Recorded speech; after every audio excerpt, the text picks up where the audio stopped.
सन्माननीय अजित पवार साहेब. जात नाही. अध्यक्ष महोदय, तो मांडला असं समजावं माझी विनंती आहे. विदर्भ, मराठवाडा, उर्वरित महाराष्ट्राच्या अविकसित भागाचा झपाट्याने विकास होण्याच्या संदर्भामध्ये करावयाच्या उपाययोजना याबाबत आम्ही सगळ्या विरोधी पक्षांनी एकत्र येऊन 293 नियम अन्वये दिलेल्या चर्चेच्या प्रस्तावावर मी माझे विचार मांडण्याच्या करता उभा आहे. अध्यक्ष महोदय, जरी खरं असलं तरी मला आता इथं उपमुख्यमंत्री सुदैवाने सभागृहात आहे. मला एक गोष्ट त्यांच्या लक्षात आणून द्यायची. मला याची जाणीव आहे की तो विषय तसा संपलेला आहे, परंतु आम्हाला त्यावेळेस त्या विषयाच्या बद्दल बोलता आलं नाही. आणि उपमुख्यमंत्री महोदय, आपण जे काही हे सरकार आलं, जून मध्ये आलं, नंतर तुम्हाला पावसाळी अधिवेशन मिळालं, त्याच्यामध्ये तुम्ही पुरवणी मागण्या घेतल्या, त्याच्यानंतर हिवाळी अधिवेशन आलं, त्या हिवाळी अधिवेशनाच्या निमित्तानं आपण पुरवणी मागण्या घेतल्या. आपण हे सगळं करत असताना खरं तर उद्धव ठाकरे साहेब मुख्यमंत्री असताना तुम्ही विरोधी पक्ष नेते होता आणि त्यावेळेस सगळ्या सभागृहातल्या सदस्यांना व्यवस्थितपणे सोप्या भाषेमध्ये अर्थसंकल्प समजावून सांगण्याचं पुस्तकाचं प्रकाशन तुम्ही त्यावेळेस करून घेतलं. त्याला मी पण हजर होतो. परंतु मी आपली विरोधी पक्ष नेता या नात्याने बरीच भाषणं त्या ठिकाणी ऐकली आणि ही सगळी भाषणं ऐकत असताना, अर्थसंकल्प मांडत असताना काय तरतुदी केल्या पाहिजेत, कशा पद्धतीनं केल्या पाहिजेत, तातडीनं कामाच्या पुरवणी मागण्या कुठल्या घेतल्या पाहिजेत, असं तुम्ही नेहमी मांडलं. परंतु उपमुख्यमंत्री महोदय, आपण ह्या राज्याचे पहिल्यांदाच अर्थमंत्री झाला आणि अर्थमंत्री झाल्यानंतर आपण जवळपास 52,327 कोटीच्या विक्रमी पुरवणी मागण्या, गेल्या 10 वर्षाच्या इतिहासामध्ये कुठल्या पुरवणी मागण्या इतक्या मोठ्या नव्हत्या. एवढ्या प्रचंड पुरवणी मागण्या तुम्ही सभागृहासमोर मांडण्या आणि सतत तुम्ही राज्याला सांगत असता, तुमच्या पक्षाला सांगत असता, तुमच्या विधानसभेच्या सदस्यांना सांगत असता की आर्थिक शिस्त पाळली पाहिजे, आर्थिक शिस्त कोलमडून देता कामा नये. त्याच्यामध्ये अर्थमंत्री म्हणून आर्थिक शिस्त आपण मोडलेलीच आहे ह्याच्यामध्ये. आणि इतिहासात तर विक्रमी रकमेची पुरवणी मागणी आपण त्या ठिकाणी मांडली. आपण एक गोष्ट लक्षात घ्या, कारण यावेळेसचा अर्थसंकल्प आता मार्च एंड आल्यानंतर ते वर्ष संपेल. मला अर्थसंकल्प मांडण्याची संधी मिळाली होती. पहिली पुरवणी तुम्ही मांडली, दुसरी मांडली, आता तिसरी पण कदाचित तुम्ही मांडाल. परंतु पहिली 25,000ची, दुसरी 52,000ची, राज्याचा मूळ अर्थसंकल्प 5,60,000 कोटीचा, म्हणजे पाऊण 75 लाख, त्या 75,000 कोटी रुपयाच्या पुरवणी मागण्या. आणि शेवटची पुरवणी मागणी आल्यानंतर अध्यक्ष महोदय, हा आकडा 1,00,000 कोटीला जाईल. 1,00,000 कोटी कसं ते अर्थसंकल्पाचं गणित जमणार आहे आणि कसा कट लागणार आहे, काय होणार आहे, कशी कामं होणार आहे. 20% निधी पुरवणी मागणीद्वारे हे सरकार मंजूर करून घेणार असेल तर अध्यक्ष महोदय, एक गोष्ट महाराष्ट्राने लक्षात घेतली पाहिजे. 15,856 कोटी रुपयाची मागणी ही भांडवली खर्चासाठी आहे आणि 36,000 कोटीची मागणी 52,000 मधली उपमुख्यमंत्री महोदय ही निव्वळ खर्चासाठी होती. निव्वळ 40 आमदारांना सांभाळायचं, त्यांना नाराज करायचं नाही, त्यांना मदत करायची. हे पहिले ते तुमचे काढून घेतले आणि ते संपवलेत. आता हे यांच्या काळात मंजूर झालेले. त्याच्यामध्ये पहिल्याला सगळी स्थगिती दिली, ते सगळं झालेलं आहे. अध्यक्ष महोदय, आपल्याला उपमुख्यमंत्र्यांच्या गोष्ट लक्षात येत असेल की अर्थसंकल्प मांडल्यानंतरच्या काळात अत्यंत तातडीच्या अशा प्रकारच्या योजनांच्या करता किंवा प्रकल्पाच्या करता निधीची आवश्यकता असेल तरच अर्थसंकल्पाची ज्याची तरतूद केलेली नसते त्याकरता आपण पुरवणी मागण्या मांडतो आणि त्या मंजूर करून घेतो.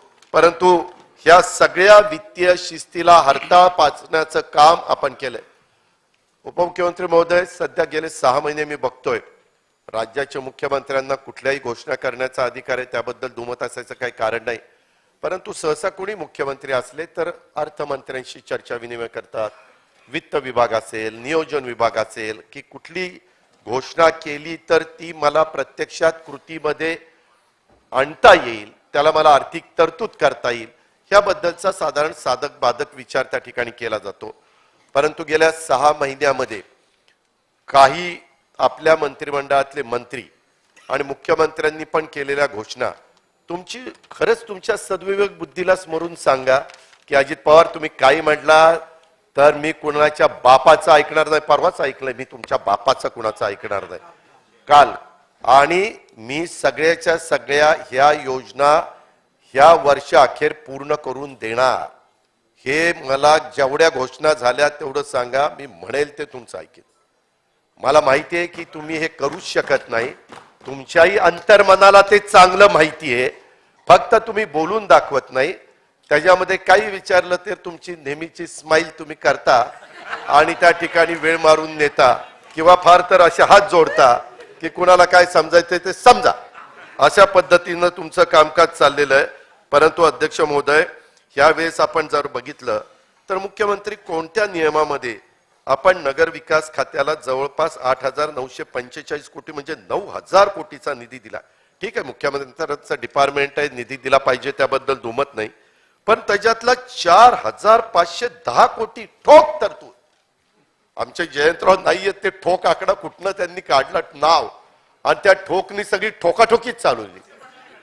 नाही जयंतरावांनी काढला, जयंत पाटलांनी. मी सांगतो ना, वळसे पाटील तर एवढं नियमाने चालणार ते काढूच शकत नाही ठोक आकडा.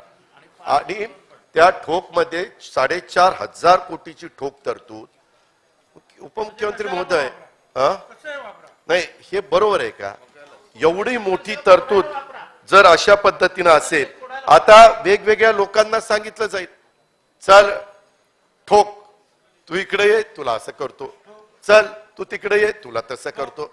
हे आपल्या राज्यामध्ये कधी? चव्हाण साहेब मुख्यमंत्री झाले, ठीक आहे, राजकारण आपण सगळे राजकारण करणारीच मांडळे, आपण काही साधू संत कोणी नाहीये, त्याच्यामुळे प्रत्येकाला सरकार स्थापन करायचं असतं. आमचं सरकार आम्ही स्थापन केल्यानंतर हे काही बोलत नव्हते, परंतु गप्प बसून पहिल्या दिवसापासून काम सुरू झालेलं होतं. त्याच्या संदर्भामध्ये त्यांनी ते करताना वेशभूषा बदलून पण ते यायचे, आणि ते कोणी सांगितलं ते तुम्हाला माहिती आहे, त्या खोलात मी जात नाही. आणि हे करता करता ते इतके त्यांनी शेवटपर्यंत स्वतःच्या तोंडाला थांबवलं होतं, कुलूप लावलं होतं. परंतु एकदा सगळं झाल्यावर म्हणले, मी ह्याला फोन केला आणि सांगितलं तू तिकडे जा, मी त्याला फोन केला आणि सांगितलं तिकडे जा, तुझं मंत्रिपद देतो, तुला असं करतो, तुला तसं करतो, असं पाठवलं. आणि खुशाल बोलता बोलता तुमच्या इमेजला ते तर अजिबात शोभलेलं नाही. तुम्ही म्हणला ना मी बदला घेतला, बदला. उपमुख्यमंत्री म्हणतात तुमच्या तोंडी बदला, बदला शब्द पटतो का? हे बरोबर नाही. काय झालं असू द्या ना, विदर्भाच्या नेत्यांवर बोलतोय, विदर्भाच्याच बद्दल सांगतोय. दादा मी आता तुमची बाजू घ्यायला लागलो तरी आता बसून बसून चाललंयच का सुरू? नाही, विसरलं नाही, मी काही विसरणार नाही, मला सगळं माहितीये. सकाळी 8च्या शपथविधीपासून सगळं माहितीये. तुम्ही काही, फक्त मी बोलणार नाही, आम्हाला दोघांनाच माहिती काय ते. त्याच्यामध्ये मला एवढंच सांगायचंय, मला दादा तुम्ही म्हणताय ते मला मान्य आहे. काय झालं, पुरवणी मागण्याच्या वेळेस मला ही गोष्ट त्यांच्या लक्षात आणून द्यायची होती. त्यांना हे सगळं माहिती आहे, आणि मी राज्याचा उपमुख्यमंत्री 2.5 वर्ष होतो. ह्या अर्थसंकल्प ह्या वेळेचा मीच सादर केलेला होता, आणि मग हे आकडे थोडंसं राज्यालाही माहिती असावं, त्याच्या संदर्भात काही त्यांच्या वेगळ्या कल्पना असल्या तर त्यांच्या उत्तरातनं उभ्या महाराष्ट्राला त्या समजाव्यात, म्हणून हे सगळं मी सांगण्याचा प्रयत्न करतो. उपमुख्यमंत्री महोदय, तुम्ही ऊर्जा खात्याकरता पण जवळपास काही तरतूद केली, परंतु आपली थकबाकी 75,000 कोटीची, प्रचंड मोठी थकबाकी आहे. एवढी थकबाकी कधी झालेली नव्हती. अर्थात शेतकऱ्यांना पण त्यांना पाणी शेतीला मिळालं पाहिजे, त्याही बद्दल दुमत असायचं कारण नाही, पण काही प्रमाणामध्ये आर्थिक शिस्त पण लागली पाहिजे. जर सगळ्याच सवलतीच्या सवयी लागल्या तर पुढं जे कोणी राज्यकर्ते असतील त्यांचं अक्षरशः खेळखंडोबा होणार आहे, ते काहीच करू शकणार नाही. आणि म्हणून त्याच्या संदर्भामध्ये देखील आपल्याला लोकप्रिय घोषणा करणं हे खूप सोपं जातं, परंतु या लोकप्रिय घोषणेमुळं महाराष्ट्राचं खरोखरीच कल्याण होणार आहे का, ह्याचाही आपण विचार त्या ठिकाणी केला पाहिजे. आपण सार्वजनिक बांधकामाला पण 7,000 कोटीपेक्षा जास्तीचा निधी दिला. त्याच्यामध्ये रेव्हेन्यू एक्सपेंडिचर हे त्याच्यामध्ये फक्त 28 कोटी रुपये कॅपिटल एक्सपेंडिचर करता आहे आणि कमी तरतूद ह्याच्यामध्ये झाली. मत्ता ह्याच्यातनं निर्माण होणार नाही हे तुम्हालाही माहिती आहे. ऍसेट निर्माण होणार नाही. शेवटी आपण कर्ज काढलं पाहिजे. कर्जाला आमचा कुणाचा विरोध असायचं कारण नाही. केंद्र सरकारने जे नियमावली ठरवलेली आहे त्या नियमावलीच्या बाहेर आपण कुणी जाता कामा नये. परंतु ते करत असताना ते कर्जातनं ऍसेट जर राज्यामध्ये निर्माण झाले तर केव्हाही फायद्याचं असतं.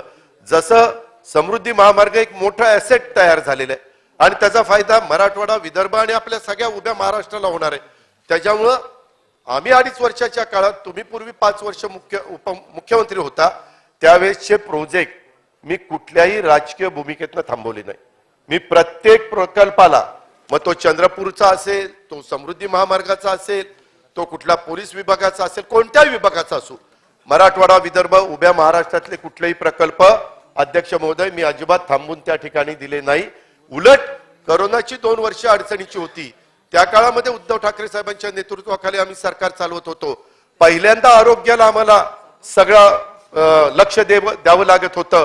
केंद्राने पण तेच धोरण स्वीकारलेलं होतं. माणसांचा जीव वाचवणं हा पहिला अग्रक्रम होता आणि ते करत करत आपण कुठेही 5 कोटी रुपये जो आमदार निधी दिला त्याला कट लावला नाही. डीपीडीसीला कट त्या ठिकाणी लावला नाही. उलट डीपीसीची किंमत पैसे वाढवण्याचा प्रयत्न आपण त्या ठिकाणी केला आणि ह्याच्यातून राज्याला पण त्या करोनाच्या जखडामधनं बाहेर काढण्याचं काम, मग आरोग्य विभागाचे त्यावेळेचे मंत्री राजेश टोपे असतील, वैद्यकीय शिक्षण मंत्री आमचे अमित देशमुख असतील किंवा मुख्यमंत्री आणि बाकीची सगळी त्यांच्याबरोबर काम करणारी टीम असेल, सगळ्यांनीच त्याच्यामध्ये काम केलं. पण एक गोष्ट उपमुख्यमंत्री महोदय आपल्याला राज्याला मान्य करावी लागेल की राज्याचा कर्जाचा बोजा साधारण आता 6.5 लाख कोटीपर्यंत गेलेला आहे. कर्जाची रक्कम 3% आतमध्ये आहे हे एक वेळ मी मान्य करतो. परंतु नवीन सुविधा निर्माण करण्याच्यासाठी आणि माझं पुन्हा पुन्हा तुम्हाला सांगणं आहे की मत्ता निर्माण करण्याच्यासाठी त्याचा वापर होताना दिसत नाही. हे आर्थिक बेशिस्तीचं लक्षण आहे असं माझं स्वतःचं स्पष्ट मत त्या ठिकाणी आहे. कोरोना काळामध्ये पण आपण अर्थव्यवस्था सक्षम करण्याच्या करता आणि त्याच्यातनं जो अडचणीतला आहे त्याला मदत करण्याच्या करता भूमिका घेतली. मला एक आपल्याला अर्थमंत्री म्हणून सांगायचंय की एकंदरीतच आपण मराठी भाषा भवन सारख्या विषयाला सरकार महत्व देत नाही का काय अशा प्रकारची शंका आमच्या सारख्याच्या मनात येते. खरं तर एक चांगलं डिझाईन आपण मरीन लाईनला त्या ठिकाणी केलेलं आहे. आपला मत्स्यालय त्याच्या शेजारीच ती बिल्डिंग करतोय आणि त्याच्यामध्ये अर्थसंकल्पात आम्ही घोषणा केलेली होती. माझी विनंती आहे की आपली मराठी भाषा मातृभाषा आहे आणि त्या मराठी भाषा भवनाला पण आपण प्राधान्य द्यावं. तसंच छत्रपती शिवाजी महाराजांचे जे किल्ले त्याला डागडुजी आणि सौंदर्यीकरणाचा महत्वाकांक्षी प्रकल्प त्याला पण आपण थोडंसं अग्रक्रम द्यावा अशा प्रकारची माझी आपल्याला त्या निमित्तानं विनंती आहे. छत्रपती संभाजी महाराजांच्याही संदर्भामध्ये खूप चांगला तुळापूरला आणि वडूला तिथे एक प्लॅन आम्ही तयार केलेला होता. उपमुख्यमंत्री महोदय तुम्ही पण तो पहा, पीडब्ल्यूडीच्या मिनिस्टरला पाहायला लावा, मुख्यमंत्र्यांना पाहायला लावा आणि त्याच्यात कुठं काही अजून तुम्हाला वाटत असेल की ह्याच्यात ही बाब अजून इन्क्लूड केली पाहिजे जरूर त्याच्यामध्ये करा. परंतु त्याही बाबतीमध्ये ते काम कसं लवकरात लवकर सुरू होईल याबद्दल आपण अर्थमंत्री या नात्याने लक्ष त्या ठिकाणी घालावं अशी माझी आपल्याला ह्या चर्चेच्या निमित्तानं विनंती राहील. ह्या एकंदरीत ज्या पुरवणी मागण्या आहेत त्या फक्त ठराविक लोकांना डोळ्यासमोर ठेवून केल्या असल्या तर ते योग्य नाही. उपमुख्यमंत्री महोदय सत्ता येत असते, सत्ता जात असते, कुणीच ताम्रपट घेऊन जन्माला आलेलं नाहीये. त्यामुळं बदल ज्यावेळेस होतात त्यावेळेस तो बदल झाल्यानंतर कुणाच्या इतर जे येतील त्यांच्याही मनात असं काही येता कामा नये की बाबा मागच्या वेळेस अशा प्रकारे वागलं तर आपण पण तसं वागावं. हे आपल्या महाराष्ट्राला शोभा देणारी बाब नाही. ही आपली मराठी संस्कृती नाहीये, ही आपली परंपरा नाहीये. मागं पण अनेक मुख्यमंत्र्यांची कारकीर्द जर आपण लक्षामध्ये घेतली तर हे असं घडत नव्हतं. मला तर जरा शंका येते उपमुख्यमंत्री महोदय 5 वर्ष आपण मुख्यमंत्री होता त्यावेळेस पण एवढं घडत नव्हतं आणि आता मात्र हे मुख्यमंत्री झाल्यावर तुम्ही जाणीवपूर्वक त्यांना घडून आणायला भाग पाडताय. त्याच्यात त्यांची बदनामी कशी होईल. लोकांनी उद्या म्हणलं पाहिजे की देवेंद्रजींनी नाही उपमुख्यमंत्री असताना अशा स्थगित्या दिल्या, परंतु एकनाथरावांनी स्थगित्या दिल्या. स्थगितीचा शिक्का त्यांच्यावर बसावा असा काही आपल्या मनामध्ये काही भावना आहे का नाही ह्याच्याबद्दल जरा चौकशी केली पाहिजे. मुख्यमंत्री पदाला स्थगिती द्यायचा विचार आहे का? अध्यक्ष महोदय, याच्या संदर्भामध्ये मला एवढंच सांगायचंय की एकंदरीत हा एकतर पहिला आठवडा जेवढा विदर्भ, मराठवाडा, उत्तर महाराष्ट्र ह्या मागासलेल्या भागामध्ये चर्चा व्हायला पाहिजे होती तेवढी दुर्दैवाने झाली नाही. त्याला दोन्ही बाजू कारणीभूत असतील, कोण असेल ते सगळ्यांना माहिती आहे. पण मला एक सांगायचं आहे की गेल्या 60 वर्षामध्ये विदर्भामध्ये जवळपास थोडं कमी 20 वर्ष मुख्यमंत्रीपद आहे. 20 वर्ष मुख्यमंत्रीपद आहे. तुम्ही जाणीवपूर्वक आम्ही पश्चिम महाराष्ट्रातले काही लोक काम करतो. आम्ही कधी आदरणीय पवार साहेबांची आम्हाला शिकवण नाही किंवा उद्धव ठाकरे साहेबांच्या नेतृत्वाखाली काम करत असताना आम्ही कधी तशा प्रकारचा विचार केला नाही. पण हे पश्चिम महाराष्ट्राचं बघतात, हे पश्चिम महाराष्ट्राचं बघतात, अशा पद्धतीनं सातत्याने तसा भडीमार करायचा आणि तशा प्रकारे आम्हाला बदनाम करण्याचा प्रयत्न करायचा. वास्तविक 20 वर्ष आपल्या सहित सगळे मुख्यमंत्री होते. त्याच्यामध्ये 20 वर्षाची कारकीर्द काही कमी नाही. आणि माझी तुम्हाला एक विनंती आहे, मराठवाडा पण मागासलेला भाग, परंतु तिथेही अनेक वर्ष मुख्यमंत्रीपद त्या ठिकाणी होतं. आणि राज्याचा विचार करत असताना जसं आता तुम्ही मगाशी चर्चा करत असताना नळगंगा वैनगंगा नळगंगा जो नदी जोड प्रकल्प आहे आणि त्या प्रकल्पाच्या बद्दल बऱ्याच सभागृहातल्या दोन्ही बाजूच्या सन्माननीय सदस्यांनी काही काही भूमिका मांडली आणि 80-85 हजार कोटीचा प्रकल्प आम्ही करू पाहतोय आणि त्याच्याबद्दल सकारात्मक आपण त्या ठिकाणी बोलला. आता एवढी सगळ्या निधी उभा करणं वगैरे त्याच्यात आमचाही पूर्ण पाठिंबा आहे. वाशिमच्या बद्दल मगाशी सांगत होता तुम्ही, त्यांना विचारा वाशिमच्या लोकप्रतिनिधींना. मी या खात्याचा मंत्री काही काळ होतो त्यावेळेस वाशिमला तिथं बॅरेजेस मंजूर करण्याचं काम, अधिकचं पाणी देण्याचं काम मी माझ्या परीनं केलं. जेवढं माझ्या हातात होतं ते करण्याचा मी मनापासूनचा प्रयत्न केला. मी कुठेही दुजेभाव त्या ठिकाणी ठेवला नाही. उलट हे प्रकल्प गतीनं होण्याच्या करता मी काही पावलं उचलली, परंतु त्याच्यातनं आमच्या मोठ्या प्रमाणावर बदनामी करण्याचा प्रयत्न केला. आमच्या मागं इन्क्वायऱ्या लावल्या, त्याचा ससेमिरा लावला. ठीक आहे, लोकशाही आहे. लोकशाहीला अशा प्रकारच्या गोष्टी घडतात, त्याला त्या ठिकाणी सामोरं जायचं असतं. आज पण मला ती बातमी खरी आहे का खोटी अजून खात्री नाहीये, पण मला कळलं की आमचे सहकारी अनिल देशमुखांना आज कोर्टाने त्या ठिकाणी जामीन दिला, सुप्रीम कोर्टाने जामीन दिलेला. वास्तविक ते बाहेर आल्यानंतर देखील त्यांच्यावर जे आरोप झाले, आता ते आरोप तुम्ही केले नव्हते, त्यावेळेसच्या कमिशनरही केलेले होते, पण त्या आरोपामध्ये काहीच तथ्य तसं निघालं नाही. परंतु देवेंद्रजी, अनिल देशमुख साहेब असतील किंवा कुणी भुजबळ साहेब असतील किंवा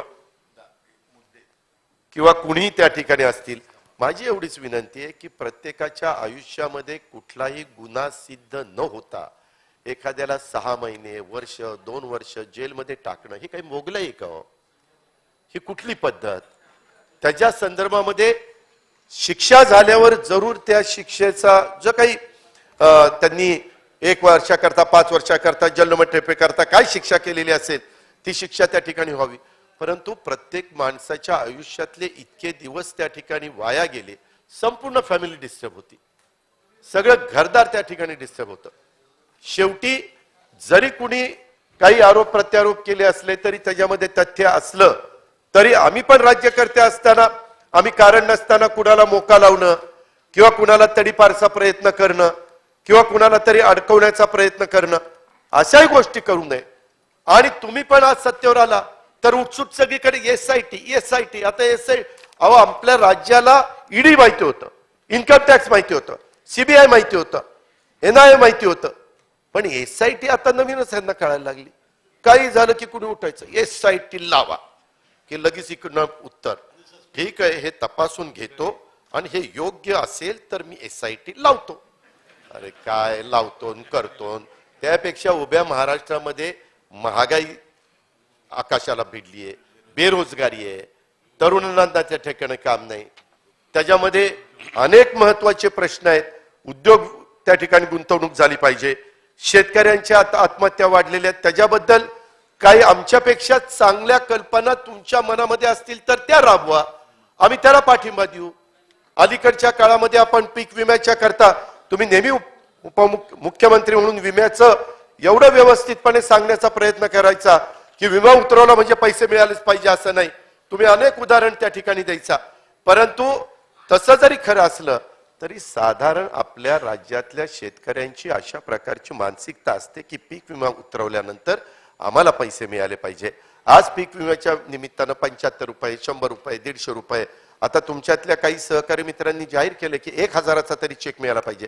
उपमुख्यमंत्री महोदय, 1000 पण फार काही रक्कम मोठी नाही. हजारो कोटीचा पीक विमा उतरवायचा आणि आज शेतकऱ्यांच्या जे मतदारसंघ म्हणजे ज्यांच्या मतदारसंघामध्ये शेतकरी राहतात त्यांच्या भागात जर विचारलं तर आज शेतकऱ्यांच्या मध्ये फार अवस्था वाईट आहे आणि ते अतिशय नाउमेद झालेले आहेत, नाराज झालेले आहेत. ह्या गोष्टीकडे पण तुम्ही पीक विम्याच्या बद्दल लक्ष दिलं पाहिजे. शेतकऱ्यांच्या या प्रश्नाच्या संदर्भामध्ये तर त्याच्यामध्ये देखील आपण ह्या निमित्तानं लक्ष दिलं पाहिजे. अशा पद्धतीनं माझी आपल्याला ह्या निमित्तानं विनंती आहे. अध्यक्ष महोदय, ह्या सगळ्या गोष्टी करत असताना उपमुख्यमंत्री महोदय, मला माहिती आहे की भाजपमध्ये आता महाराष्ट्रात जे नेते काम करतात त्याच्यात सगळ्यात ताकदवान नेता भाजपचा देवेंद्र फडणवीस आहे. कुणी काही म्हटलं तरी, कुणी किती गप्पा मारू द्या, परंतु जे आहे ते आहे. आता असं असताना आपण काही लोकांना संधी दिलेली, ठीक आहे, संधी कुणाला द्यावी हा तुमचा अधिकार आहे. परंतु आता ज्यांना संधी दिलेली आहे ते आपल्या विधिमंडळाचे सभासद पण आहेत आणि कधी कधी त्याच्यामध्ये महाविकास आघाडीच्या सरकारने विदर्भ मराठवाड्यावर अन्याय केला, काहीच काम केलं नाही, अशा प्रकारचं चित्र निर्माण करण्याचा त्यांचा प्रयत्न चाललेला असतो. तुम्ही किती टीका केली तर विदर्भ, मराठवाडा, कोकण, उर्वरित महाराष्ट्र, पश्चिम महाराष्ट्र अशा सर्व विभागाचा समतोल विकास करण्याचा प्रयत्न आम्ही महाविकास आघाडीमध्ये पण केला. ज्यावेळेस आमची आघाडी होती ज्याच्या वेळेस विलासराव देशमुख, सुशीलकुमार शिंदे, पृथ्वीराज चव्हाण, अशोक चव्हाण हे मुख्यमंत्री होते, त्याही वेळेस आम्ही तशाच प्रकारचा प्रयत्न त्या ठिकाणी केला. परंतु अलीकडे सप्टेंबर महिन्यात आपलं सरकार आल्यानंतर आपले एक नेते, आपल्या नंतरचे नेते हे माझ्या बारामतीमध्ये आले आणि सांगितलं बारामतीमध्ये घड्याळ बंद करण्याचा करेक्ट कार्यक्रम करणार. अरे तिच्या करेक्ट कार्यक्रम, घड्याळ बंद करण्याचा करेक्ट कार्यक्रम करणार, अशा प्रकारच्या वल्गना करतात. आता आमचं तिथं काम आहे, खरंच करेक्ट कार्यक्रम होणार आहे का? जर मी मनावर घेतले तर त्यांचाच करेक्ट कार्यक्रम करीन. मी महाराष्ट्राला माहिती आहे, जर एखाद्याला चॅलेंज दिलं ना, चॅलेंज दिलं ना तर मी कुणाचंही ऐकत नाही. देवेंद्रजी सांगतात तसं कुणाच्या बापाचं ऐकत नाही, हे पण खरंय. पण त्यांना म्हणा जरा दमानी दमानी, फार गाडी फास्ट चालली, फास्ट गाडीचा कधी ऍक्सिडेंट होईल, कोलमडून पडेल कळायचंही नाही, हे पण आपण लक्षात घेतलं पाहिजे. ऍक्सिडेंट वरून आठवलं, देवेंद्रजी आणि सगळ्याच सभागृहांनी आपण मधल्या काळामध्ये विनायक मेटेंना गमावलं. परवा पण त्या दिवशी जयकुमार गोरेंनी इथं भाषण केलं आणि नंतर रातोरात आपण सगळे म्हणतो की बाबांनो रात्री 12 ते 3 प्रवास नका करू. हाही त्या दिवशी चाललेला होता धनंजय. मी त्याला म्हणलं शहाणपणा करा आणि 12 ते 3 रात्री प्रवास नका करू. काय 2-3 तासांनी होणार आहे? आपण किती बसलो तरी कधी त्याला डुलकी लागेल त्या ड्रायव्हरला कळत पण नाही. आणि मग कधीतरी कुणीतरी हे केलेलं आहे का, अमकं केलंय का, मग शंका कुशंका घ्यायची. माझं म्हणणं की प्रत्येकाला आयुष्यात तुम्ही आम्ही असू किंवा राज्यातली कुणीही व्यक्ती असू, जीव महत्वाचा आहे आणि त्याच्या संदर्भामध्ये एवढे वेगवेगळे रस्ते चांगले होतात, नॅशनल हायवे चांगले होतात, समृद्धी मार्ग चांगले होतात, त्याच्यामध्ये काही नियमाचं पालन आपण सगळ्यांनी केलं पाहिजे. आणि ह्याबद्दल कटाक्षाने काही आपण सगळ्यांनीच आपल्यावर काही बंधन घालून त्या ठिकाणी घेतली पाहिजे, असं माझं स्पष्ट त्या ठिकाणी मत आहे.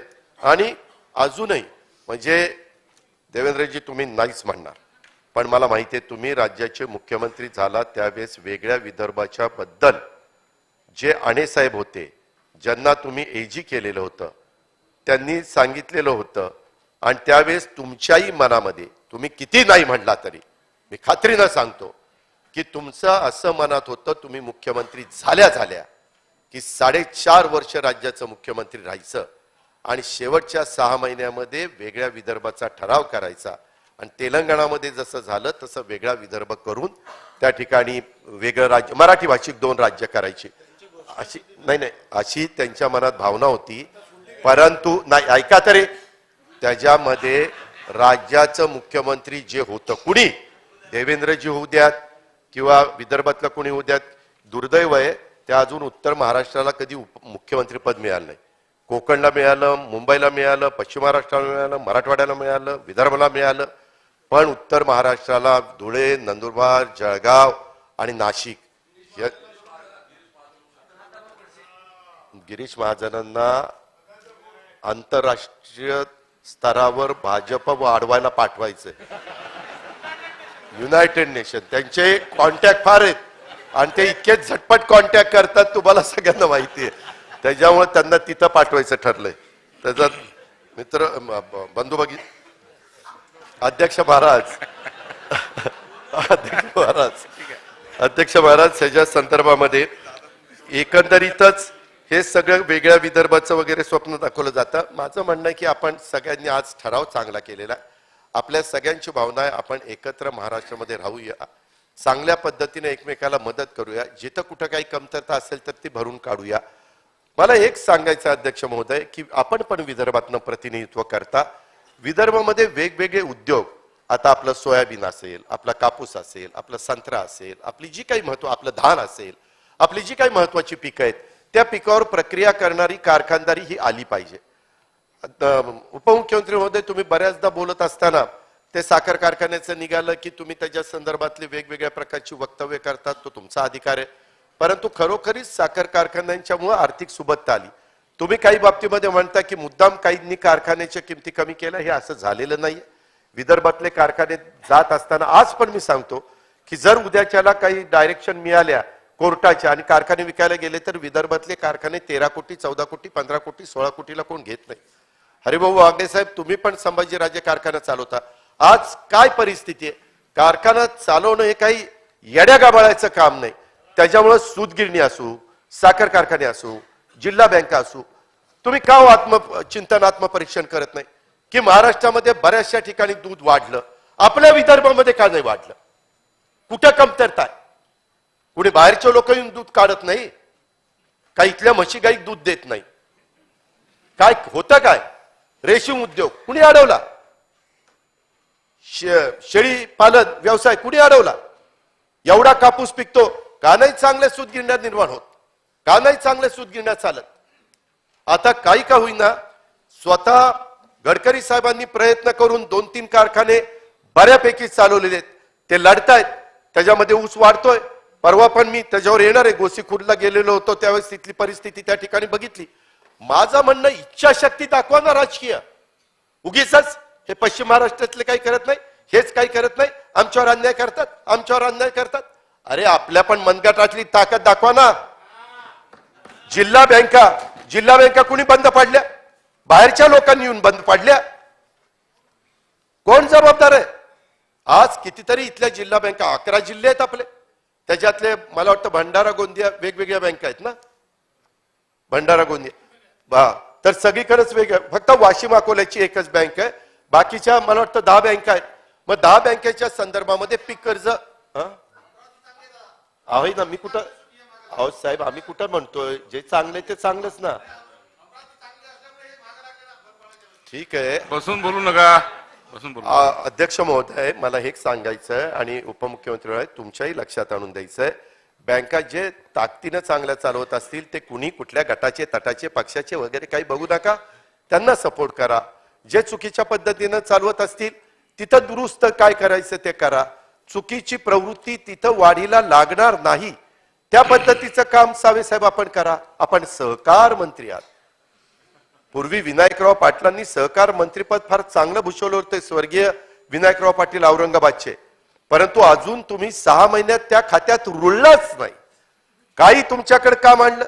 देवेंद्रजींना विचारतो, अरे देवेंद्रजींच्याकडे 6 खाती आहेत ना बाबा, अजून तुमच्या खात्याचा भार त्यांच्या डोक्यावर कशाला टाकताय? एक तर 6 पालकमंत्री पद त्यांच्याकडे आहे, ते कर्तृत्ववान आहे, परंतु त्यांनी 6 पालकमंत्री वेगळे नेमले तर काम जास्त होणार नाही. आज महिला बऱ्याचशा बाहेर गेल्या, तुम्ही महिलांच्या बद्दल सांगताय, भाजपाला पण महिलांची मतं मिळाली, एक तरी महिला 6 महिन्यात अजून एक महिला सापडेना मंत्री करायला. अरे हा कुठला कारभार? मी आता येऊन वहिनींनाच सांगणार आहे, जरा बघावं यांच्याकडे रात्री. त्यांनी मनावर घेतलं की लगेच एखादी महिला मंत्री होईल, मला खात्री आहे. परंतु ह्या ज्या बाबी आहेत ना, मी टीका म्हणून करत नाही. आपण ज्यावेळेस महिलांना पुरुषांच्या बरोबरीनं कामाची संधी द्यावी, निर्णय प्रक्रियेमध्ये घ्यावं, त्याच्या संदर्भात ज्यावेळेस सांगत असतो, आम्ही बरोबरीची वागणूक देतो, असं नाही.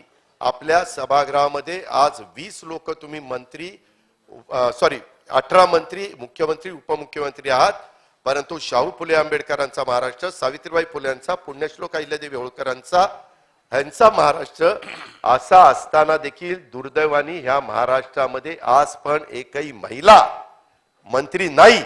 ही नामुष्की आहे, हा महिलांचा अपमान आहे. याचं कुठंतरी आत्मचिंतन, आत्मपरीक्षण करा ना. रात्री फोन लावा दिल्लीला, कुणाची नावं घ्या आणि करा उद्याच्या उद्या मंत्रिमंडळाचा विस्तार. याचा कुठंतरी विचार करा. कारण 20 लोकांनी किती उपमुख्यमंत्री महोदय, पहिले तर तुम्ही दोघांनीच सगळं चालवलं, त्याच्यानंतर बघत हळूहळू 18 जण त्याला जोडले. हे जरी खरं असलं तरी देखील अजून तुम्हाला 22-23 लोक घेता येत आहेत. ज्या 22-23 लोकांना घ्यायचंय त्यांना घ्या, परंतु त्यांना संधी द्या. डिपार्टमेंटला एक दोन डिपार्टमेंट प्रत्येकाकडे दिली तर त्या बाबतीमध्ये कामाचा उरक होतो, लोकांना जास्तीत जास्त अवेलेबल व्यक्ती होऊ शकते, त्या खात्याचा मंत्री होऊ शकतो. आणि बऱ्याचदा तुमच्यातले काही मंत्री सांगतात की आम्हाला आमच्या वरिष्ठांना म्हणजे देवेंद्रजींना विचारावं लागेल असं भाजपचे मंत्री सांगतात. त्यातल्या त्यात शिवसेनेचे म्हणजे शिंदे गटाचे मंत्री तसं सांगत नाहीत. ते सगळेच जण सवतासुभा आहेत, त्याच्यामुळे त्यांचं काम चाललेलं असतं, त्यांना काही म्हणजे अडचण नाही. पण हे सगळं करत असताना आपल्या राज्यामध्ये ही पद्धत नव्हती. ह्या संदर्भामध्ये अडचणी येतात. जे सार्वजनिक काम त्या राज्याच्या हिताचं असेल, वैयक्तिक कुणाच्या फायद्याचं नसेल आणि त्या भागाचा त्याच्यातनं फायदा होत असेल तर असली कामं करण्याच्या करता ही सतत आडमुठेपणाची भूमिका घेणं हे बरोबर नाही. प्रत्येक कामामध्ये तुमच्याकडं जायला लागणं हे बरोबर नाही सगळ्या आमदारांना. आणि हे झालं ह्या तुमच्या 9 लोकांचं, आणि तुम्ही दोघं तर फार बेस्ट चाललेलं आहे. देवेंद्रजींना काही विचारलं, मुख्यमंत्र्यांची संमती आणा, आणि त्या महाराजांना विचारलं मुख्यमंत्री महोदयांना, देवेंद्र म्हणले की मी केलं, झालं. ही नुसतं इकडून तिकडं तिकडून इकडं टोलवाटोलवी चालली. दादा, कधी कधी तुमची मला इतकी आठवण येते, तुमच्यासारखी व्यक्ती जर असती तर अशी नसती टोलवाटोलवी केली. मला माहितीये आमचा कोल्हापूरचा ढाढ्या वाघ, पण त्यांना 1-2 डिपार्टमेंट दिलेत साधे आणि त्यांना बाजूला ठेवलंय आणि स्वतः 6 महत्वाची डिपार्टमेंट घेतली आणि ह्या पद्धतीचं राजकारण करता. बरोबर नाही. तुम्हाला अक्षरशः तळतळाट लागेल ह्या लोकांचा.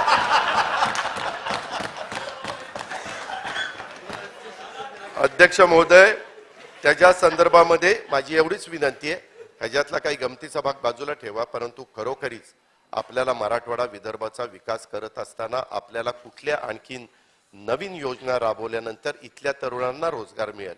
इथल्या आता तर आपण उपमुख्यमंत्री महोदय संत्र्यावर प्रक्रिया करणारी, मी 91-92 ला सुधाकर नाईकांच्या मंत्रिमंडळामध्ये फलोत्पादन, कृषी आणि ऊर्जा राज्यमंत्री होतो. त्यावेळेसचा एक मोर्शी वरुडचा प्रकल्प होता. उपमुख्यमंत्री महोदय तेव्हापासून 30 वर्ष झाली आपले वेगवेगळे प्रकल्प चालले. अजूनही संत्र्यावर प्रक्रिया करणारे अध्यक्ष महोदय चांगलं कुठलंही युनिट सुरू झालेलं नाही. माझं म्हणणं, द्या ना भाग भांडवल. तुम्हाला सोयीचं असलं की कसं त्यावेळेस अभिमन्यू पवार साहेबांच्या मतदारसंघामध्ये कारखान्याला भाग भांडवल दिलं, त्याच्यानंतर आमच्या शंभूराज देसाईंना 1250चा कारखाना वाढवायला भाग भांडवल दिलं. का तर तिथं विकास झाला पाहिजे, आणि बाकी काय भाकास करावं का काय? इतर ठिकाणी नको द्यायला. फक्त त्यांनाच एक दिलं शिंदे गटाचं एक दिलं भाजपचं, चांगलं वाटून चाललंय. आणि सांगितलं साहेबांना, साहेब ह्याच्यात बाकीच्यांचे पण असे 9-10 कारखाने आहेत.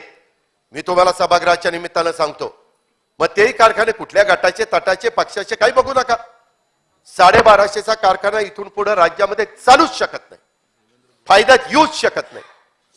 त्याच्यापेक्षा मग ते 2,500च्या 3,500चे जे काही करायचे ते करा, त्यांना भाग भांडवल द्या, त्यांना मदत करा, तिथल्या शेतकऱ्यांना मदत होईल, तिथल्या बाकीच्या सगळ्यांना सहकार्य होईल. असा दुजेपणा का करताय? त्याच पद्धतीनं आपण आता बऱ्याचदा डाओसला जातात, परदेशात जाता, तुमच्या सगळ्या इंटरनॅशनल लोकांच्या खूप चांगल्या ओळखी आहेत, संबंध आहेत, तुमचे तर खूप वेगवेगळे संबंध आहेत. त्या संबंधाचा वापर करा, चांगलं आहे, ते सगळ्याला जमतं अशातला भाग नाही. परंतु त्याचा वापर करून आपल्या विदर्भामध्ये खऱ्या अर्थाने इथले शेतकरी आत्महत्येपासून परावृत्त होतील, त्यांच्या मनामध्ये ती भावना शिवली पण जाणार नाही. अशा पद्धतीच्या काही गोष्टी करा ना, ते आहे ना तुमच्या हातात, सगळे डिपार्टमेंट तुमच्याकडेच त्या बाबतीमध्ये. त्या संदर्भात विदर्भामध्ये भरीव तरतूद आम्ही महाविकास आघाडीच्या सरकारच्या काळामध्ये केलेलीच होती. तिथं कुठेही आम्ही कमी पडलो नाही. नागपूरची मेट्रो झाली.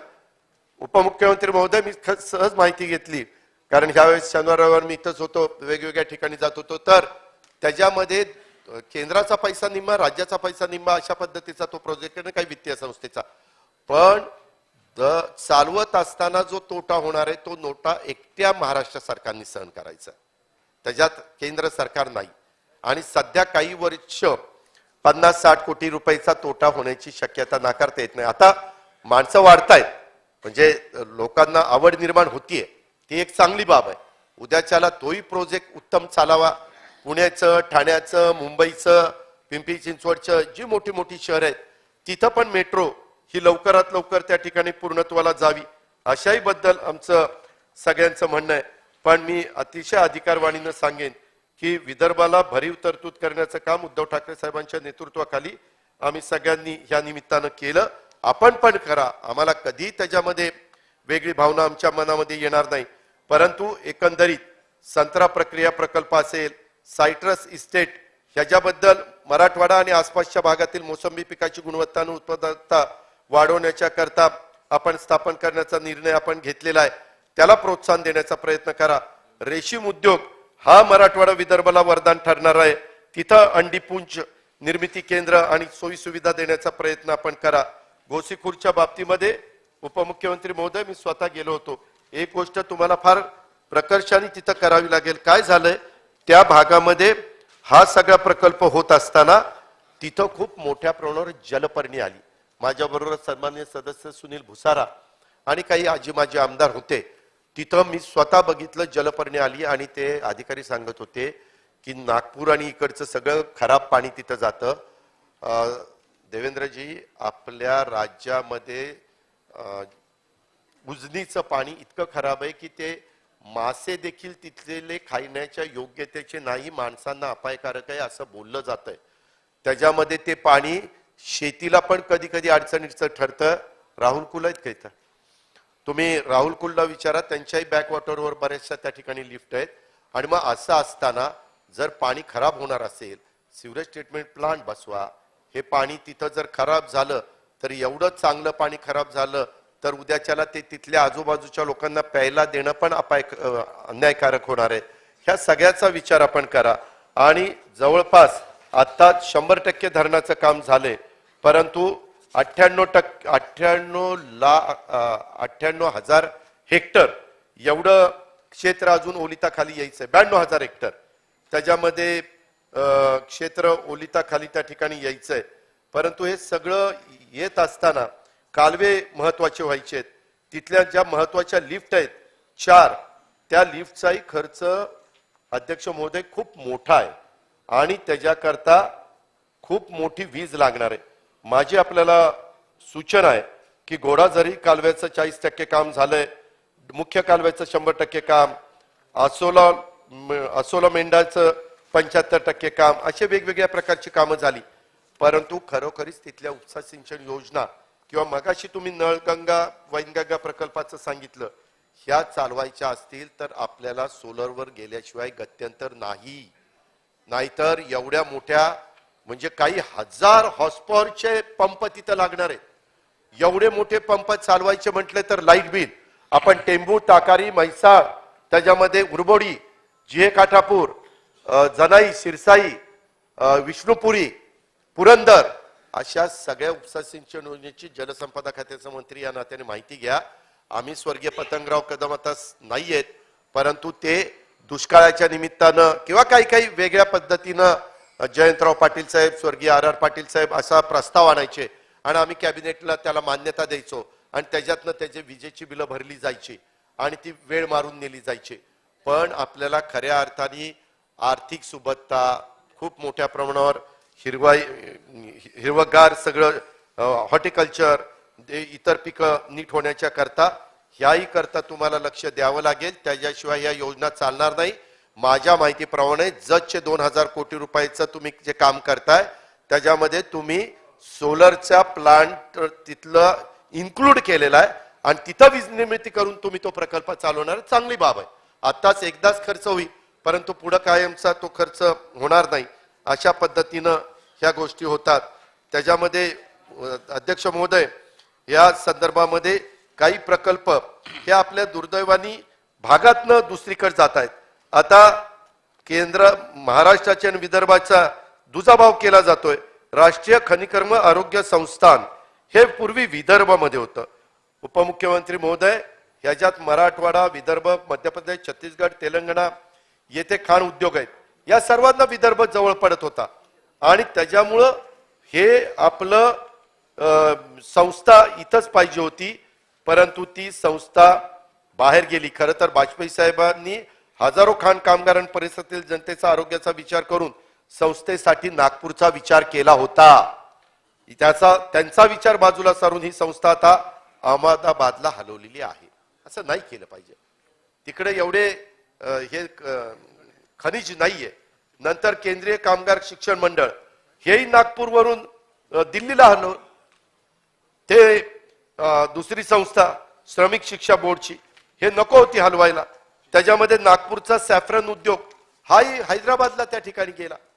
त्याच्या संदर्भात 4 महिन्याच्या मध्ये असे जर प्रकल्प दुसरीकडे गेले, बल्क ड्रग पार्क किंवा इतर वेग, फॉक्सकॉन, हे ऑरिक सिटी, हे प्रकल्प जर हिमाचल प्रदेश, गुजरात, आंध्र प्रदेश इकडे जर जायला लागले तर कसं आपलं व्हायचं. आपला टाटा एअरबेसचा नागपूरचा प्रकल्प तो बाहेर त्या ठिकाणी गेला. आपण महाराष्ट्राला जर नंबर 1 करायचं म्हटलं तर या संदर्भामध्ये देखील विचार केला पाहिजे. अध्यक्ष महोदय, मला दुसरी गोष्ट आपल्या मार्फत सरकारला सांगायची की काही प्रकल्प आपले विदर्भामध्ये आलेले कामगारांच्या आंदोलनामुळं कामगार आणि उद्योगपती यांच्यामध्ये समन्वयाचं वातावरण देवेंद्रजी राहिलं नाही, म्हणून ते प्रकल्प बंद पडले किंवा दुसरीकडे निघून गेले. हेही आपल्या विदर्भाला अन्यायकारक आहे. आपण नागपूरच्या काही प्रकल्पाचं माहिती घ्या, आपण चंद्रपूरच्या काही प्रकल्पांची माहिती घ्या. बुट्टीबोरीचा प्रकल्प, मिहान, आपण किती दिवस सांगतो मिहान मिहान मिहान मिहान. खरं तर 5 वर्ष आपण मुख्यमंत्री असताना मिहान असं पळायला पाहिजे होतं, परंतु नाही झालं दुर्दैवाने. आमच्याही काळात व्हायला पाहिजे होतं, परंतु आम्ही पण कमी पडलो. म्हणजे मी फक्त तुम्हाला दोष देत नाही, पण तुम्ही पण कमी पडला, आम्ही पण कमी पडलो. आणि ह्याच्यातनं विदर्भाचा काय दोष. विदर्भाने आपल्याला सगळ्यांनाच निवडून दिलेलं आहे. महाराष्ट्रातल्या जनतेने आपल्याला निवडून दिलेलं आहे. त्याच्यामुळं हे जे काही आहे ह्या सरकारच्या काळामध्ये MSME गुंतवणुकीचा नवीन अनुशेष निर्माण झालेला आहे. एकदा आम्ही खरं तर मधल्या काळामध्ये इथं सन्माननीय नाना पटोले, अशोक चव्हाण साहेब वगैरे बाकीचे मान्यवर आहेत, आम्ही जो काही पाठीमागच्या काळामध्ये मंडळ होती अनुशेष भरून काढण्याच्या करता, विदर्भ, मराठवाडा वगैरे वैधानिक मंडळ, त्या मंडळामध्ये थोडंसं आमचं त्यावेळेसचे राज्यपाल महोदय ऐकत नव्हते आमच्या काळातले, आणि त्याच्यामुळं आम्हाला ते आम्ही म्हणायचो की आम्ही सांगू ते सदस्य तिथं नेमा, पण तो अधिकार त्यांचा होता म्हणून आम्ही ते पुढे ढकललं. पण त्याच्या आधीच्या काळामध्ये आम्ही कधी ते पुढे ढकललं नाही. आम्ही त्याच्या विरोधात आहोत अशी अजिबात भावना आपण मनामध्ये त्या ठिकाणी आणू नका. आज वेगवेगळे उद्योग जे आपले जात आहेत किंवा वेगवेगळ्या स्थगित्या ह्या उद्योजकांना दिल्या जात आहेत, ह्याच्याहीमुळं महाराष्ट्राचं अतोनात नुकसान त्या ठिकाणी होतंय. ह्याही गोष्टीचा आपण विचार करावा. माझी तुम्हाला दुसरी एक विनंती आहे, मला माहिती नाही ते शक्य आहे का नाही, कदाचित इथं पोर्ट नसेल म्हणून आहे का, अलीकड कुठल्याही भागातनं कुठल्याही पाईपलाईन मधनं करून समुद्रातनं पण पाईपलाईन केली जाते. रिफायनरीचा उद्योग विदर्भामध्ये एखादा आणता येईल का, त्याच्यामध्ये रिफायनरीचं एखादं युनिट आपल्याला इथं आणता येईल का. आपल्याकडे पण लँड आहे, बाकीच्या सगळ्या गोष्टी आहेत, तर त्याही गोष्टीचा विचार सरकारने इथं करावा अशी माझी सरकारला विनंती आहे. त्याच्यामध्ये चुकीचं संत्र्याचं धोरणामुळं संत्रा उत्पादकांचं पण कंबरडं त्या ठिकाणी मोडलेलं आहे. साधारण आज विदर्भाचं अधिवेशन होत असताना विदर्भात मुख्य फळपीक संत्रा आहे आणि साधारण 1,26,000 हेक्टरवर विदर्भात संत्र्याची अध्यक्ष महोदय लागवड होते, परंतु 8 ते 10 लाख मेट्रिक टन हे विदर्भाचं उत्पादन साधारणपणे आहे.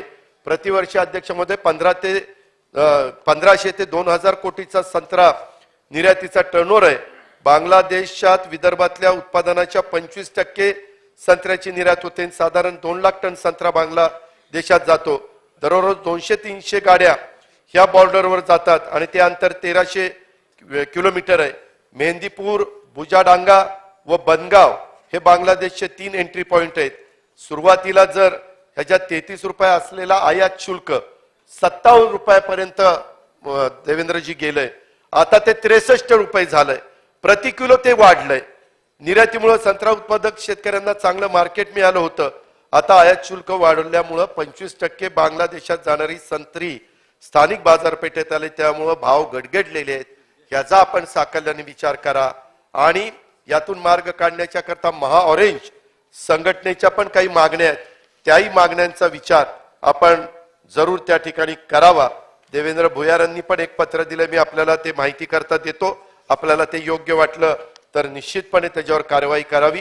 कापूस आणि सोयाबीन उत्पादकांना पण सरकारने वाऱ्यावर सोडलं का काय अशी शंका येते. मूळ मागणी त्यांची त्या ठिकाणी होती सोयाबीन आणि कापसाला भाव मिळवण्यासाठी सोया पेंट डीओसी निर्यातीला केंद्र सरकारने प्रोत्साहन द्यावं.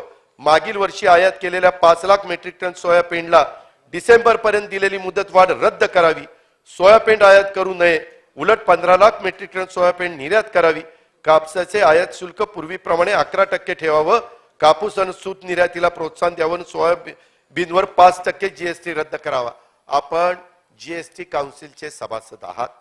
स्वतः निर्मला सीताराम ह्या कॅबिनेट मंत्री अर्थमंत्री मधून आपली बैठक घेत असतात.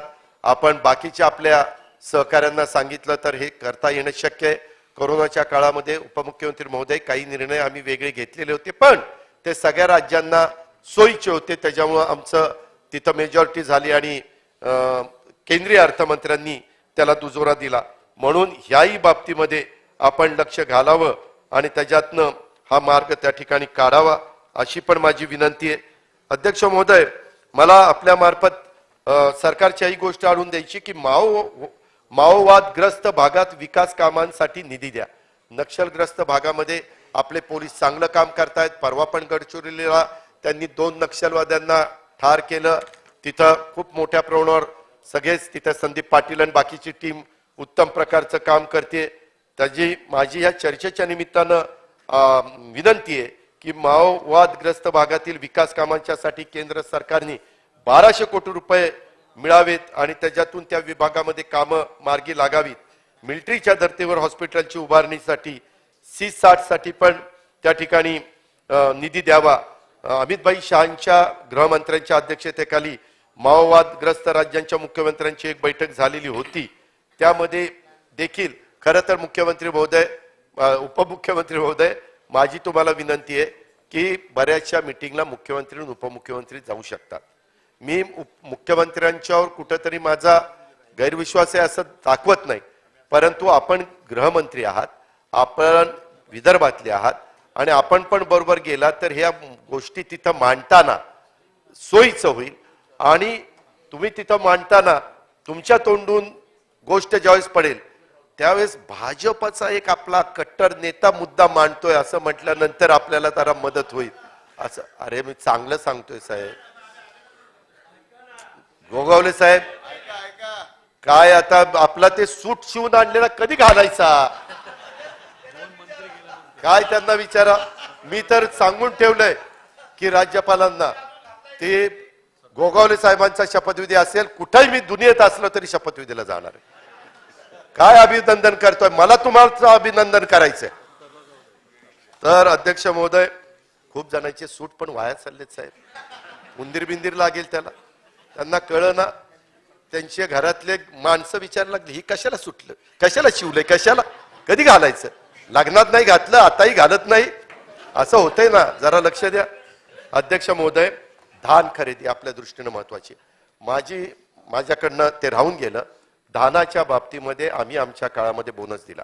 मी तुम्हाला सगळ्यांना उत्तर देताना सांगितलेलं होतं की बोनसच्या ऐवजी आम्ही काही वेगळा त्याच्या संदर्भातला प्लॅन करतोय आणि त्याच्या संदर्भामध्ये आपण डायरेक्ट ज्यांचं 7/12ला धान आले त्यांच्या अकाउंटलाच पैसे पाठवायचे डीबीटी पद्धतीनं. अशा प्रकारे आम्ही विचार करत होतो. परंतु अध्यक्ष महोदय, गोंदिया आणि भंडारामध्ये धान आहे, तिथं 1,77,00,000 रुपयाचं धान आणि बारदाना गैरव्यवहार समोर आलेला आहे. हे गैरव्यवहार झालेला आहे. आपण तिथले पालकमंत्री आहात, उपमुख्यमंत्री आहात, गृहमंत्री आहात. ते विदर्भात धान खरेदीचा गैरव्यवहार झालेला रिमोट सेन्सिंगच्या माध्यमातून धानाचं क्षेत्र किती आहे वगैरे हे सगळी माहिती घ्या आणि दोषी असणाऱ्यावर त्या ठिकाणी कारवाई करा अशी माझी मागणी आहे. त्याच्यामध्ये तुम्ही स्वतः लिहिलेले भंडारा जिल्ह्यातील धान खरेदी घोटाळ्याची चौकशी करणार देवेंद्र फडणवीस.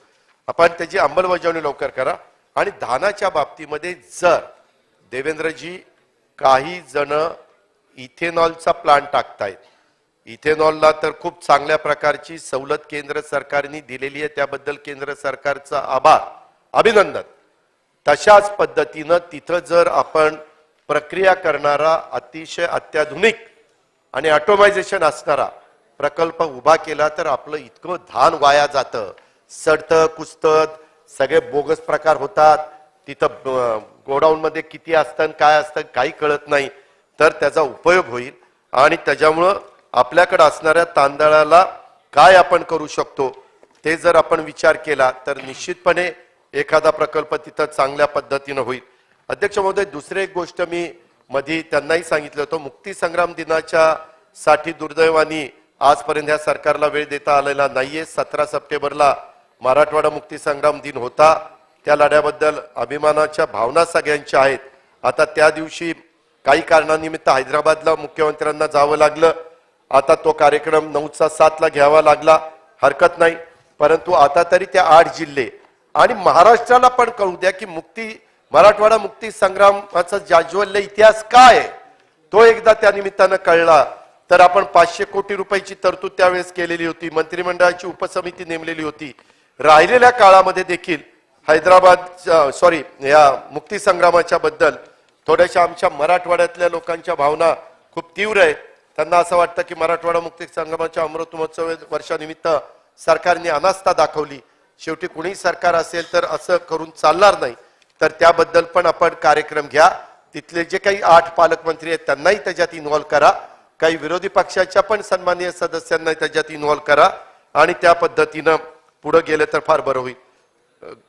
ग्लायफोसेटवर निर्बंध आणताना पेस्ट कंट्रोल ऑपरेटर्स का नेमले जात नाही ही एक अडचणीचं झालेलं आहे उपमुख्यमंत्री महोदय. त्याच्यामध्ये तणनाशक विकले जातात, त्याच्यामध्ये खूप अडचणी निर्माण झालेल्या आहेत. केंद्राने त्याच्यात अधिसूचना काढलेली आहे, परंतु गावागावामध्ये फवारणीसाठी पेस्ट कंट्रोल ऑपरेटर्स नेमण्याची जबाबदारी शेतकऱ्यांची नाहीये आणि शेतकरी दुर्दैवाने ते मारतात आणि ते मृत्युमुखी पडतात. तर त्याच्यामध्ये काय कृषी विभागाला विश्वासात घेऊन मार्ग काढता येईल हे आपण थोडंसं पाहावं अशी माझी आजच्या चर्चेच्या निमित्तानं मागणी आहे. माझी दुसरी एक मागणी आहे, गोंदिया इंदोर आणि गोंदिया हैदराबाद ही विमानसेवा बंद झालेली आहे. वास्तविक आपल्या विदर्भातनं पण देशामध्ये वेगवेगळ्या ठिकाणच्या विमानसेवा चालू असल्या पाहिजेत. त्याच्याशिवाय त्या भागामध्ये मोठे मोठे उद्योगपती गुंतवणूक करण्याच्या करता येणार नाही. आणि गोंदिया सारख्या राज्याच्या टोकाच्या जिल्ह्यात विमानसेवा अत्यंत महत्वाची आहे. विमानसेवेने जिल्हे जोडले जातात, राज्य जोडली जातात, देश जोडले जातात. त्यामुळं स्वतः उपमुख्यमंत्री महोदयांनी यामध्ये देखील लक्ष घालावं अशी माझी विनंती आहे. मध्ये एक उपमुख्यमंत्री महोदय गोंदियाची तिरोडा इथली एक प्रतीक अपंग निवासी कार्यशाळा 100% अनुदानावर होती, व्यवस्थित चाललेली होती. ती 2017ला थेट पुणे जिल्ह्यामध्ये नेली. काय पुणे जिल्ह्यामध्ये भरपूर शाळा, तिथं कशाला न्यायचं होतं? 1,500 किलोमीटर ती शाळा दूर नेली जाते, स्थलांतर केलं जातं. आमचा गडचिरोली, चंद्रपूर, गोंदिया नक्षल प्रभावित भाग, दुर्गम भाग, शिक्षण, रस्ते, दवाखाने सुविधा निर्माण करण्यासाठी अनेक वर्षापासून शासन प्रत्येक प्रयत्न करतं, निधी देतं. परंतु अशा प्रकारच्या शाळा हे बंद करा. उलट तिकडच्या शाळा आणल्या तर आपण एक वेळ कौतुक करू, अभिनंदन करू. पण इथल्याच जर चांगल्या शाळा 100% अनुदानाच्या जात असतील तर हे पण बरोबर नाही. हे पण मला या निमित्तानं सांगायचं. विमा कंपन्यांना वटणीवर आणण्याचं काम त्या ठिकाणी करा. शेतकऱ्यांच्या आत्महत्या कमी करण्याचा प्रयत्न करा. त्याच्यामध्ये शेतकऱ्यांचं वीज कनेक्शन तोडण्याच्या बद्दल पण आपण सांगितलं तोडायचं नाही, पण कधी कधी काही अधिकारी गंमत करतात. त्याच्यात लेखी आदेश जर असले तर आम्ही लोकप्रतिनिधी त्याला दाखवू शकू की बाबा हे लेखी आदेश आहेत तरी तुका आम्हाला त्रास देतो. अशा पद्धतीनं शेतकरी वर्गाला पण त्याची मदत होऊ शकते. हे पण अध्यक्ष महोदय मला लक्षात आणून द्यायचंय.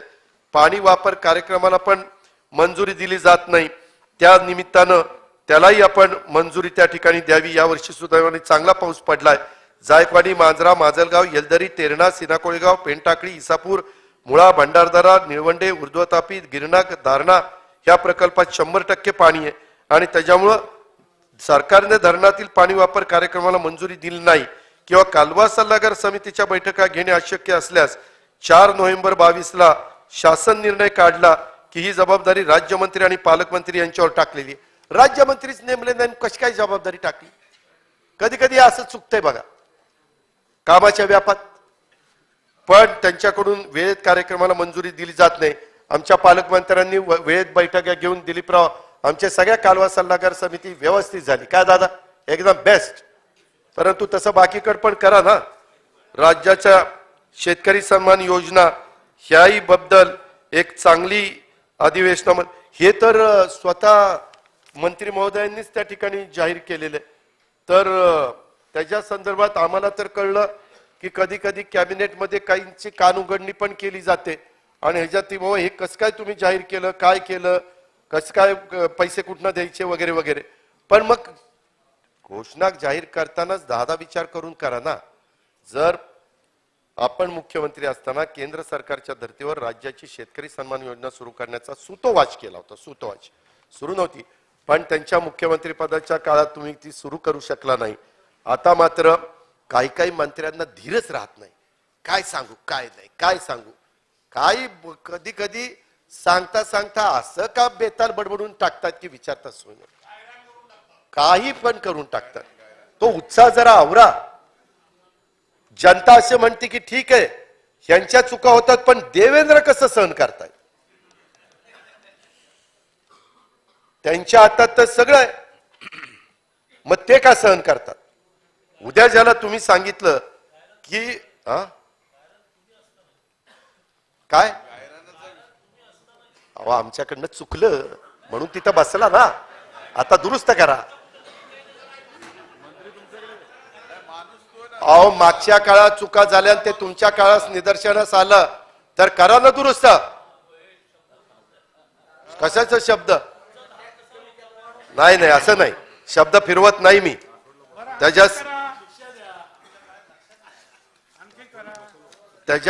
त्याच्या संदर्भामध्ये शेतकरी उत्पादक कंपन्यांच्या अडचणी पण अध्यक्ष महोदय बऱ्याच आहेत. वेळ बराच झालेला आहे, परंतु मी तुम्हाला काही लेखी द्यायचं काम करतो. फलोत्पादनाचे मापदंड बदलले पाहिजेत अध्यक्ष महोदय. जसं मध्ये SDRF आणि NDRF मापदंड बदलण्याच्या करता सगळ्यांनी प्रयत्न केला आणि त्याला यश आलं देश पातळीवर, तसं कोणत्याही परिस्थितीमध्ये राज्यातला आणखीन हॉर्टिकल्चर वाढावं म्हणून हे मापदंड बदलले पाहिजे. त्यासाठी सरकार काय करणार आहे ह्याचंही उत्तर आम्हाला या निमित्तानं मिळालं पाहिजे. शेतकऱ्यांना सिबिल मधून वगळा. माझी सरकारला हात जोडून अध्यक्ष महोदय विनंती आहे, महाराष्ट्र सरकारने ह्याच्यामध्ये पुढाकार घ्यावा. तशा प्रकारची लेखी विनंती केंद्र सरकार आणि रिझर्व्ह बँक ऑफ इंडियाला करावी आणि व्यापार आणि उद्योगाला जी सिबिलची अट लावतात त्या अटीतनं कृपा करून देवेंद्रजी आपल्या शेतकरी वर्गाला ह्याच्यातनं वगळा. आपल्याला अडचणी खूप येतात. राष्ट्रीयकृत बँकांना आरबीआयनी काही डायरेक्शन दिलेले आहेत. ही तुमच्याही कानावर ही बाब आलेली असेल. याही संदर्भामध्ये आपण लक्ष घालावं अशी माझी आपल्याला हात जोडून विनंती आहे. मित्रांनो, अध्यक्ष महाराज, वेळ बराच झालेला आहे. डीएपीचा तुटवडा आहे, तो पण भरून काढण्याचं काम त्या ठिकाणी करा. तुम्ही नियमित कर्जफेड करणाऱ्यांना यंदा बजेटमध्ये तरतूद केलेली आहे. मागा उद्धव ठाकरे साहेबांनीच नागपूरच्या अधिवेशनात डिक्लेअर केलेली योजना आहे, परंतु त्याला निधी आता आमचं सरकार नसल्यामुळे तुम्हालाच द्यावा लागणार. एका गोष्टीचं तुमचं अभिनंदन करतो, कारण ती 50,000 देण्याचं काम आता तुमच्या हातात असताना तुम्ही करताय. हे मागचं सरकारचं आहे म्हणून ते बंद पाडत नाही. चांगलं इथं जसं विधायक दृष्टिकोन दाखवताय, चांगलं दाखवताय, तशा त्या स्थगिती पण उठवा ना. कशाला स्थगिती त्याच्यात पण एक चांगला निर्णय घ्या. आम्ही कौतुक करू. मी सभागृहात सगळ्यांच्या देखत अभिनंदन करेन. तशा पद्धतीनं आपल्याला अधिवेशनाच्या आधी तुम्ही शब्द दिलेला आहे दोघांनी की मीटिंग घेऊ आणि काही मार्ग त्याच्यात काढू, तर तो मार्ग जरूर काढावा. आणि राज्याला पुढे नेण्याच्या करता निश्चितपणे विदर्भ, मराठवाडा, उत्तर महाराष्ट्र ह्या मागासलेल्या भागामध्ये जे जे प्रश्न आहेत ते प्रश्न सोडवण्याच्या करता कुठल्याही प्रकारची भावना, कापसाच्या बाबतीत पण मी मगाशी सांगितलं की कापूस च्या पण प्रक्रिया करणारे उद्योग मोठ्या प्रमाणावर त्या ठिकाणी सुरू झाले पाहिजेत. कापसाला त्या ठिकाणी खरेदी काही बाबतीमध्ये मध्ये भाव चांगले होते, त्याच्यावर खरेदी केंद्रावर कापूस कमी येत होता. पण जिथं खरेदी केंद्र ज्या धानाची, कापसाची, ज्या पिकाची मागणी असेल त्या ठिकाणी ताबडतोब खरेदी केंद्र सुरू करण्याचं पण प्रयत्न म्हणजे प्रयत्न नाही, निश्चितपणे खरेदी केंद्र सुरू करण्याचं काम सरकारने करावं आणि अशा पद्धतीने शेतकरी वर्गाला त्या ठिकाणी मदत करावी.